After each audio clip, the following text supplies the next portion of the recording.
Los expertos en la materia llegan hasta tus oídos. El tema del día, a primera hora. Tú sabes que aquí en la primera hora también manejamos temas importantes que nos puedan servir a nuestra vida cotidiana. Y cuando en este momento son las 9:01 de la mañana, nos da mucho gusto poder recibir aquí en este espacio a yo digo, es excelente comunicador, educador también en su momento, y que en este momento también ya escritor, ya renombrado porque tiene más de 19 libros publicados. Es director de Editorial Balam. Exacto. Y también licenciado en Comunicación Social, maestro también en Comunicación. Se encuentra con nosotros Carlos Luis Alvear García. Exacto. ¿Cómo estás, Carlitos? Muy bien, muchísimas gracias, Gabo. ¿Tú qué tal? Pues mira, gracias por la invitación. Me entusiasmado porque venías a esta sesión de charla del tema del día, y conociéndote, pues estoy seguro que lo que hoy vamos a tratar, que para mí es fundamental, porque cuando empiezas a unir la lectura, no solamente como gusto, sino como, ¿qué podría ser? Como un indicador crítico así de cómo estamos como sociedad. Claro. No sé, una salud social, cultural. Esto es para mí importante. Claro. Y vamos a hablar de este tema, la cultura de la lectura en México. Es fundamental. Sí, claro. No, pues ese es un tema fundamental, realmente. México es un país extraordinario, maravillosísimo, pero siempre nos da la impresión de que hay algo que nos impide salir adelante. Y una de esas cosas es la lectura. México queda siempre un poco achicado porque no ejercita la cabeza. No es, ahorita a ver si podemos hablar también, digamos, qué tanto ha aumentado o no la lectura, pero sí es un tema realmente en el que estamos atorados. En la última prueba PISA bajamos de calificación en comprensión lectora, que eso es tristísimo. O sea, la gente no es solo si lees o no lees filosofía, literatura, historia. La gente no sabe leer instrucciones, no sabe expresarse. Ese es el tamaño del problema. Podemos decir que en cierto sentido la gente comienza a leer un poco más porque el internet es un medio de lectura, pero son lecturas demasiado cortas. Y entonces no te genera eso, la habilidad de procesar un pensamiento largo, complejo, continuado, coherente, porque solo son cosas muy cortititas las que lees en unos mensajes de internet, en un blog, una cosa breve, pero sí tenemos un problema ahí fuerte, que de todas formas creo que hay cosas interesantes que se están haciendo y que debemos echarle el hombro, porque sí son cuestiones que nos pueden ayudar y sacaríamos esto adelante. Mucha gente dice, bueno, es que la culpa la tiene solo la tecnología y todo eso, ¿no?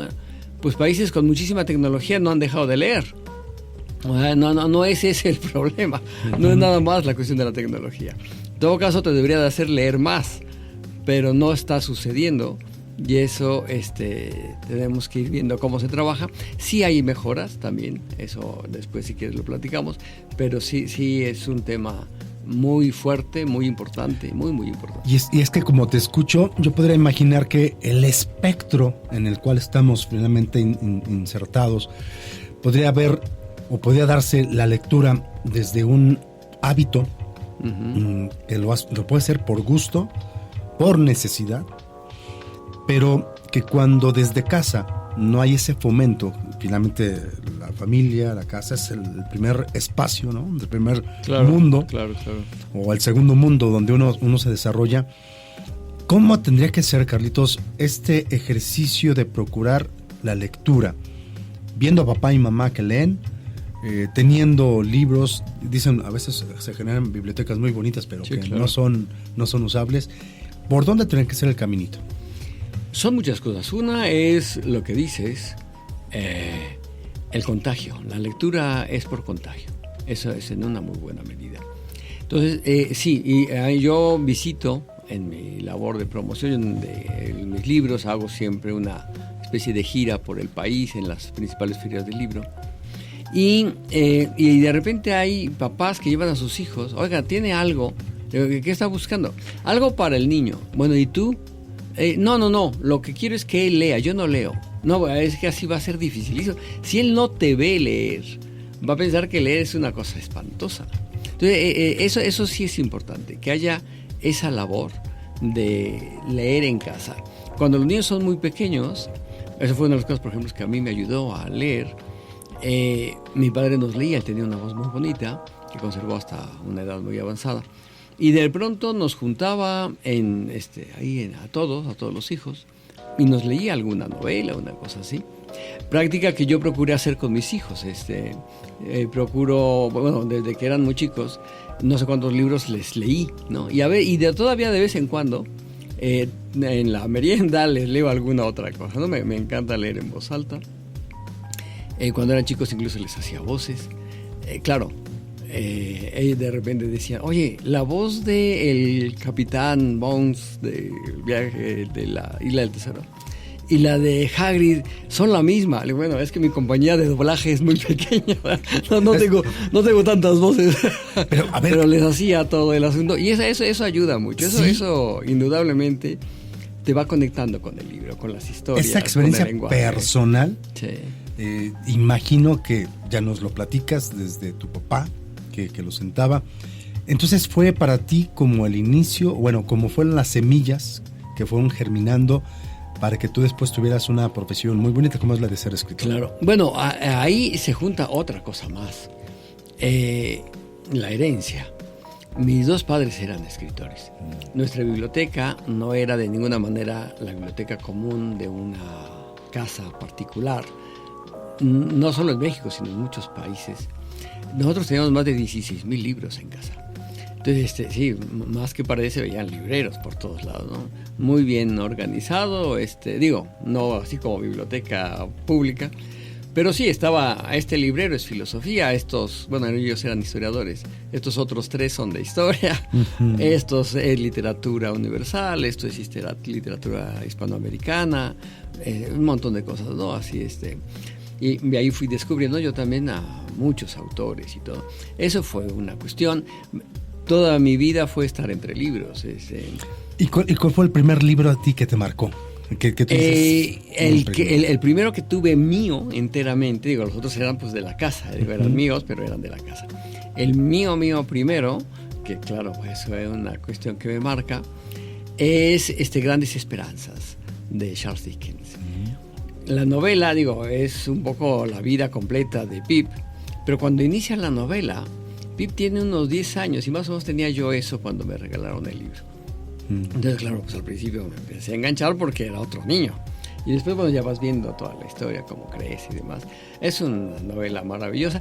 Charles Dickens es un gran arquitecto de tramas, ¿no? La sabe ir hilando muy bien, construyendo los personajes, todo. Eso, claro, fue una de las cosas que me marcó. Ese hecho en ti germina un anhelo, un deseo, y ahí me voy a tener poquito. Si yo lo trasladara a lo que nuestra cultura misma, ya lo decíamos, en casa comienza todo. No es el único espacio. No. Quizás hay otros áreas donde también se pueda despertar ese gusto. Claro. Y asociar que la lectura es plácida, que la lectura empieza a desarrollar dimensiones internas y externas. Claro. Y de hecho se puede, a lo mejor sería empezar desde chicos y en casa, eso sería maravilloso. Pero la escuela también es un extraordinario ámbito para fomentar la lectura. Hay muchos maestros a los que les encanta leer y que así han logrado ir fomentando la lectura. Hay, por desgracia, muchos que no, que ni en defensa propia tampoco, ¿no? O sea, salvo las cosas que tienen ahí que por su trabajo, y con eso creen que ya leyeron mucho. Pero incluso en distintos niveles, una de las cosas que yo he creído que es necesario, yo vivo de mis libros, exclusivamente. No tengo otro trabajo. Y para poder hacer eso, entendí que también tenía que ser promotor de lectura. Entonces, parte de la cuestión de la gira en las ferias es eso, es estar, porque las ferias son una gran estrategia de promoción de la lectura. Sí, de acuerdo. Y bueno, pues ahí hay trabajo. Pero otra estrategia muy importante que hemos tenido, y aquí, bueno, pues para tu público, si hay alguna persona que trabaje, sobre todo, bueno, en primarias puede ser, pero lo hemos aplicado de una manera especial también en preparatorias e incluso en algunas universidades, es que utilicen alguna de mis novelas, la van trabajando con los alumnos, la pueden hacer de distintas maneras. Tengo una, por ejemplo, que es sobre Guanajuato, sobre la ciudad de Guanajuato, una novela de terror. Sí. Y una preparatoria en León trabajaban con esa novela y organizaban incluso un viaje a Guanajuato para visitar los lugares que se describen en la novela, ¿no? Le servía para español, para expresión oral y escrita, para expresiones artísticas, 1000 cosas que aplicaban. Entonces eso, y algo que funciona maravillosamente, parece muy simple, pero es un efecto muy, muy poderoso, es que están trabajando con el libro y le digan a los alumnos, oigan, ¿qué creen? Les vamos a traer al autor. Y como ya les empezó a gustar el libro, claro. Oye, ¿a poco? La gente no siempre se imagina que existe siquiera el autor, ¿no? O en todo caso, estamos acostumbrados a puros autores muertos. Claro. Bueno, pues mira, lo puedo conocer y preguntarle por qué está tan loco que escribe estas cosas. Equiparable cuando escuches una canción, está muy padre, y escuchas en vivo al que está cantando, claro, ¿no? Claro. Pero te lo van a llevar hasta tu escuela. Y tú vas a preguntarle ¿por qué diantres se le ocurrió esas cosas? ¿Y cómo es posible que diga tal? ¿Cómo construye sus personajes? Lo que sea, lo que tú quieras preguntarle. Y además les dedico los libros ahí. Entonces, eso les fascina y ha funcionado muy bien, ya no con niños, sino con muchachos que no habían leído y que empiezan a partir de ahí a leer. Tú eres entonces de los que creen que la puerta de acceso a la lectura puede ser a cualquier edad. Sí. Y eso entonces enmarca una pregunta que yo te podría hacer. Si yo asocio el gusto con la lectura, hay quienes pueden decir, no me gusta leer, no le encuentro sentido. Eso sí yo creo que no existe. No, es como comer. De acuerdo. La lectura es un alimento. Y esto es como comer. No puedes decir, no me gusta ningún platillo. Digo, quizás no has probado el que te va a gustar y puede haber algunos que no te gusten. Pero segurísimo que hay algunos que te encantan. Claro. Y eso es lo que puede haber pasado. No has encontrado el libro que te va a encantar. Como en el axioma de la comunicación que dice es imposible no comunicar, podremos hacer claro. una parafraseo. Escribir y leer es un proceso de comunicación. Y que es necesario, está adscrito pues a tu naturaleza. Claro. Sí, no, de hecho, no solo en la comunicación. Una de las cosas que empezábamos diciendo al inicio era por qué era tan importante leer y esta cuestión de poder comprender un discurso largo, coherente, complejo, todo esto. Pensamos con palabras. Pero evidentemente también hay otros elementos del pensamiento, ¿no? También se vienen colores, olores y demás, pero les ponemos nombre, ¿no? Incluso, bueno, de hecho yo también hago arte visual, pues también hay líneas, hay colores, hay texturas, todo. Pero al final, de todas formas, le voy a poner un título al cuadro, claro. Voy a hablar de él, lo que sea. Dialogamos con palabras. La persona más sencilla usa las palabras. Mientras más se lea, más desarrollas esa capacidad de razonar. Más expandes tu universo incluso. Sí, claro, es lo que digo. Por eso es lo que le pasa a México. Llega alguien al poder que ha leído un poquitito más que los otros y maneja todo el mundo. Es un pueblo manipulable, eso es tristísimo. Tan maravilloso que es México y es un pueblo terriblemente manipulable. Sí, porque pone, digamos, como que el dedo en la llaga. ¿Por qué no leemos o por qué sí leemos? Y cuando ya tocamos un tema que me pareció interesante, que en realidad sí leemos, nada más hay que ver qué es lo que estamos haciendo, cómo desde la casa el papel de papá, mamá puede ayudar a sembrar, a generar semillas muy bonitas de gusto por la lectura en la escuela, pero también cuando, y eso donde íbamos a regresar, Carlos, cuando finalmente en esta cultura pues hay cabezas, hay autoridades, cuán importante es que quienes están al frente sean hombres, mujeres de lectura. Claro. Y que cuando nos pregunten es cuáles son tus libros favoritos, no estés ahí barriendo. Claro. No, y te acuerdas tú de eso porque salió y fue muy evidente. Pero que Peña Nieto no haya podido citar 3 libros no es solo un asunto de Peña Nieto, es de todas nuestras autoridades. Tendríamos que hacerle esa pregunta a nuestros presidentes municipales, a nuestros gobernadores.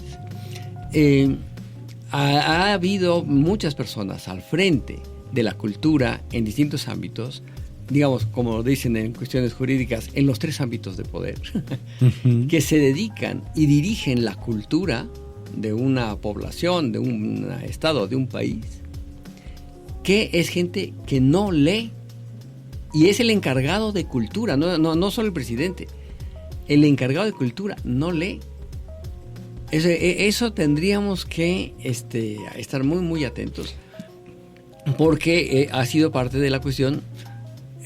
No es una cuestión política en el sentido de que no se va a lucir el político, pero sí es una cuestión política en el que es más fácil manejar a alguien que no lee. Claro. Entonces, eso sí debemos estar muy atentos en que nuestras autoridades, en lo municipal, en lo estatal, en lo nacional, que están ligadas a la cultura, sean personas que lean. Claro. Hay gente que puede decir, bueno, es que es una persona muy de cultura y siempre ha estado en el teatro, en la ópera. Bueno, no hay teatro, no hay ópera, sino hay libros. Claro. Son el sustento. Lo primero es plasmar la idea en un libro. En un texto. Eso es lo primero. No hay más, ¿no? Y ahí entonces, si seguimos caminando a lo que tú haces, que es promover la lectura, y que estas nuevas generaciones, pensando que un día llegan y sean, por supuesto, cabezas de algún proyecto, ¿qué recomendarías tú?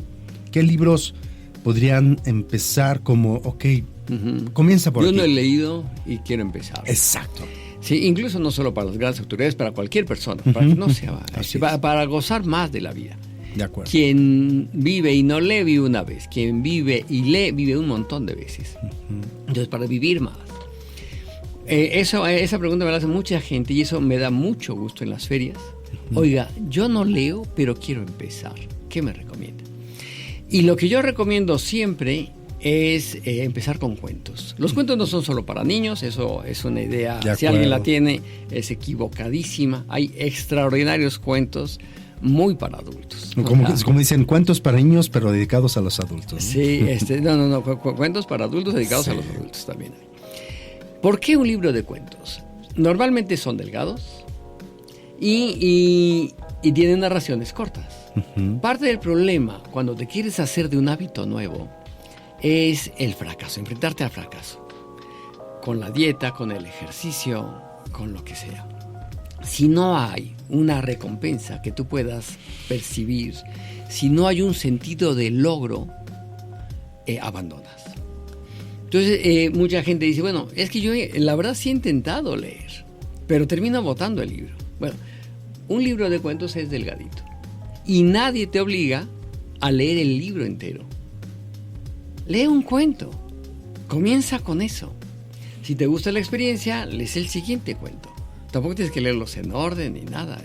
Esa es una ventaja del libro de cuentos. Porque tiene un detalle interesante en empezar con cuentos. El tema del vocabulario, la comprensión de una palabra. Exacto. Que a veces es que no leo porque no entiendo, no sé qué significan tales palabras y ya me bloqueé.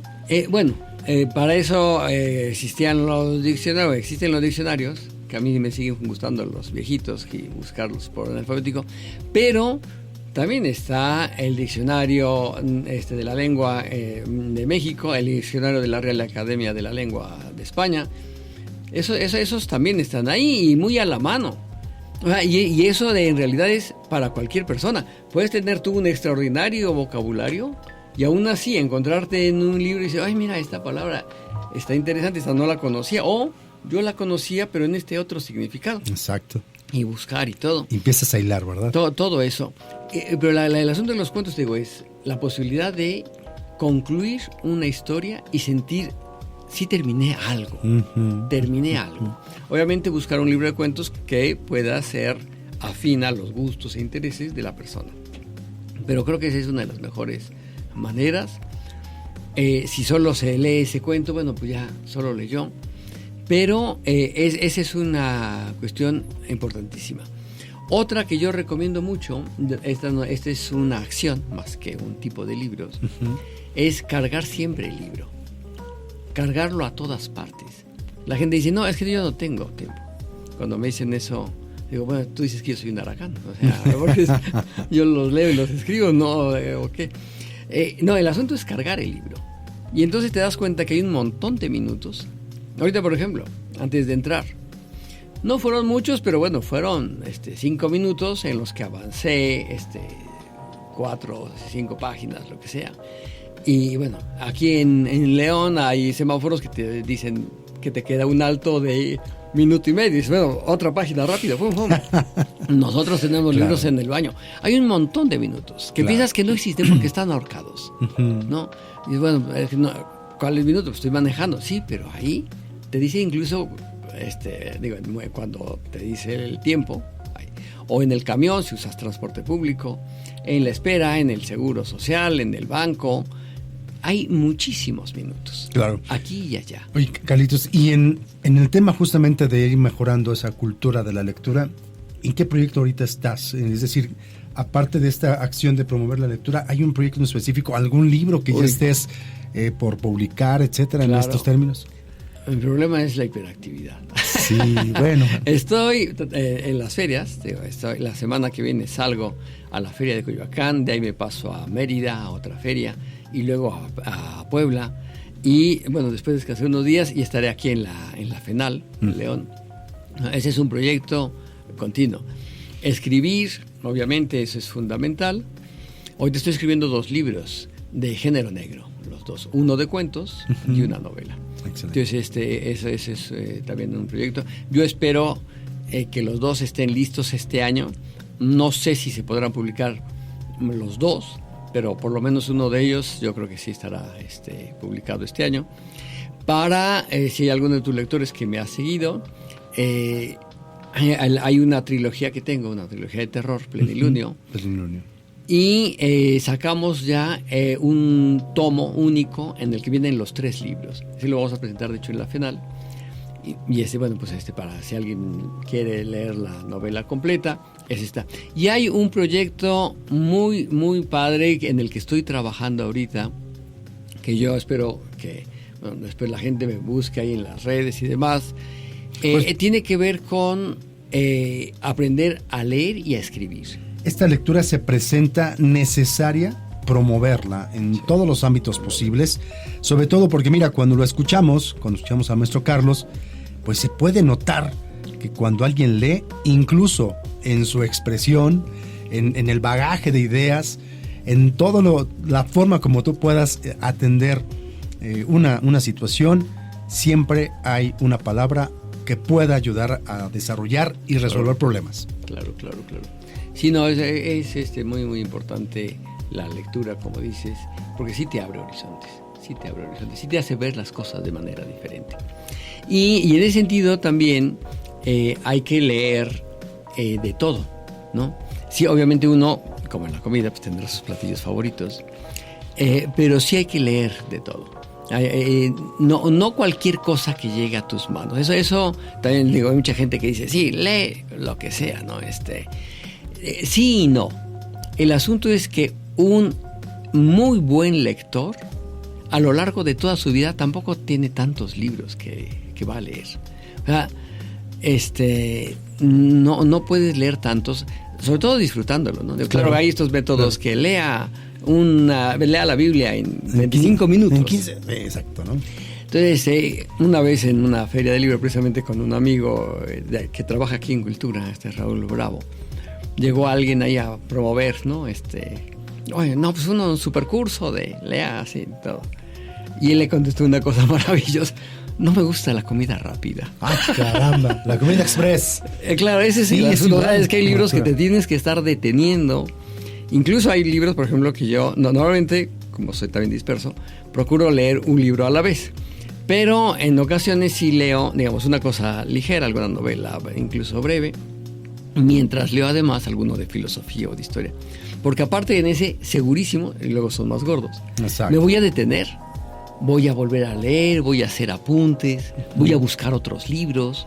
Eso también hay una paralectura, ¿no? Claro. Mientras lees algunos, y eso, pues claro, eso es maravilloso. Eso es parte del hábito de la comprensión. Sí, claro. ¿Estás de acuerdo? Claro. Y por ejemplo, las escuelas, ¿tú crees que vamos bien en los esquemas de formación de lectores y de comprensión de la lectura? Claro. Mira, yo creo que hay que trabajar. El problema es que luego solo se quiera trabajar con el niño. Hay que trabajar, como te decía, con el maestro. De acuerdo. Y hay que trabajar con el padre de familia. Uh-huh. En este momento hay en la Secretaría de Educación, ayer estuve con una de las personas encargadas platicando de esto, y hay algunos programas interesantes. El problema es que de repente son iniciativas particulares, aunque sea dentro de la Secretaría, ¿no? Uh-huh. Y había alguno en la administración anterior. Y con esta tendencia que tenemos a reinventar todo, pues ahora hay que poner nuevos programas y demás. Y si sale esa persona, ya se murió el programa. O sea, ese tipo de cosas son las que tenemos que evitar. Uh-huh. Pero sí, hay algunos esfuerzos muy buenos, muy valiosos, muy interesantes.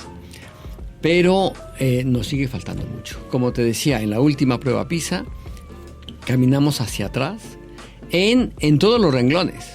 Pero uno de esos, de los que más pasos dimos hacia atrás, fue comprensión lectora, a nivel nacional. Claro. Eso no quiere decir que no haya esfuerzos interesantes, porque por otro lado, se está aumentando el número de libros. No es así una cantidad enorme, que es dificilísima en un país tan grande como México. Pero en los últimos 3 años, avanzamos de 3 libros al año, en promedio, a 3.4. No es despreciable en 3 años un aumento así. Uh-huh. O sea, el 3% o el 0.4% son decenas de miles de personas. También quiere decir que eventualmente quien ya leía, pues si leía 4 libros al año, ahorita está leyendo 10 o 12. El que leía 12 quizás está leyendo 15 o 20. Claro.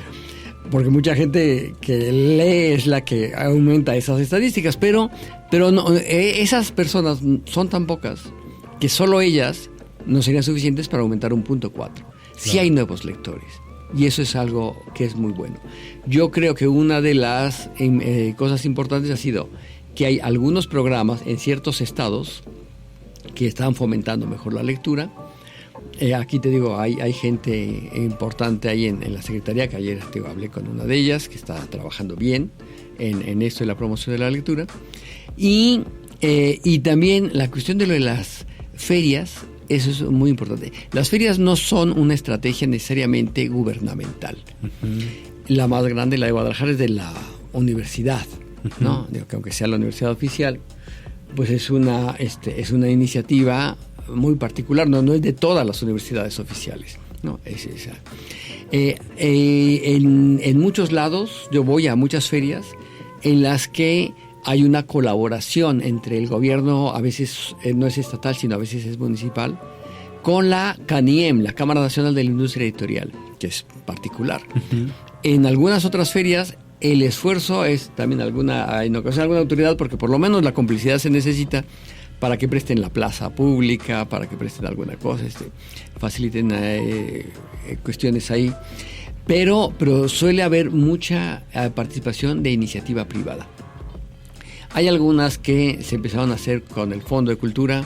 Esas, la verdad, no creo que hayan caminado demasiado. Uh-huh. Me parece que el Fondo de Cultura desde hace unos años no va caminando como debería caminar. Sí. Pero digo, y es la más importante editorial en México, con presencia en todo el mundo, ¿no? Claro. Entonces eso yo creo que ahí también habría que tener atención. ¿Tú qué prefieres, o en este caso, o qué recomiendas? Porque está la lectura a mano con un librito, ¿sí? En impreso, o la lectura digital, lo que ya puedes tú aprovechar el internet, la tecnología. Yo creo que todo lo que se pueda. Yo todas las mañanas salgo a hacer ejercicio y muchas veces, por ejemplo, ahí pongo en el teléfono, lo que sea, mis audífonos y un audiolibro. Ah. Y ese también es otra forma, que es otra forma también de aumentar el nivel de la lectura. Claro. Vas en el camino, en el camión, lo que sea, si te molesta ir leyendo, en el camión, también puedes poner algún audiolibro. A veces puede ser, si tienes ahí un aparato de sonido en tu coche, en lugar de oír música, puedes también poner un audiolibro, claro, o mientras cocinas, lo que sea. Esa es otra forma. Hay aparatos que sirven para leer, ¿no? Los Kindle, toda esta cuestión. A mí no me gustan en lo personal. A veces tengo que leer en la computadora y todo eso, y tengo libros completos y he leído ahí. No es lo que más me gusta a mí. Y de hecho, en la industria editorial, aunque ha aumentado mucho, no es el libro digital la mayor venta de las editoriales. Sigue siendo el libro en papel. Interesante. Sí. Por todo lo que implica en la experiencia sensitiva, ¿no? Sí, claro. Además, nunca se le va la pila. Y no te cansa tanto la pantalla, no te abora tanto los ojos. Las pantallas son fuentes de luz, sí, y eso te acaba los ojos. Y para leer, claro, otra recomendación para que quiere empezar a leer, si es leer, que es el libro de cuentos que pueda conseguir, de preferencia, a menos que tenga ilustraciones, que sí sea en papel blanco, pero si no, que sea en papel aguizado, que ese te descansa la vista. Claro, ese es otro elemento interesante. Maestro Carlos, ¿por qué no volver otro momento, en otro espacio, seguir platicando? Sé que vas a tener agenda llena de aquí yo feliz, Pero sí sería muy valioso. Sí, claro. Porque con lo que hoy nos has platicado, en estos, pues, nos acercamos a ciertas realidades. Lo importante es mantener el espíritu despierto. Claro. Y sobre todo atento a una lectura, tú bien lo has dicho, yo me imaginé como cuando vas a hacer gym. No empiezas con las pesas más grandes. Claro. Cuento creo que será una muy buena recomendación. E ir poco a poco ampliando horizontes. Claro, poco a poco. Sí. ¿En qué redes te podemos encontrar, maestro Carlos? Carlos L. Alvear, y si no le sale así ya de inmediato, agregan escritor. Perfecto. Carlos L. Alvear, escritor. La que contesto más rápido es Facebook. Me cansa un poco andar con toda la de las redes sociales, pero también Instagram. Yo ahorita está Instagram muy activa con lo del curso muy bien. Ahí es donde más gente se ha metido, pero en las dos se pueden inscribir. ¿Ya tienes fecha de tu curso? 19 y 20. Y es en línea y es gratuito. Okay. Va a ser en la nochecita, ahorita no me acuerdo bien la hora, pero ahí, si se meten, ahí ven, se pueden inscribir y ya les va a empezar a llegar información. Los va a remitir incluso a un grupo de WhatsApp. Okay. En el WhatsApp le vamos a empezar a dar ya alguna información. Todo esto es una cuestión de gratuita. El asunto es promover. Incluso hay gente que comienza a leer más porque le empieza también a interesar querer expresar. Sí, entonces, para escribir necesitas leer. Entonces, bueno, el taller es sobre cómo empezar a escribir, pero obviamente la primera recomendación es lo que tienes que hacer es leer. Es que es la base para escribir y la base para hablar bien, hacer buenas presentaciones y sobre todo entender el mundo interior que a veces es un caos. Claro. Pues muchísimas gracias, maestro Carlos Alvear García. Gracias por esta charla y esperemos que para ti también haya tenido mucho sentido. Es lo que nos gusta hacer aquí a primera hora. Y bueno, pues vámonos entonces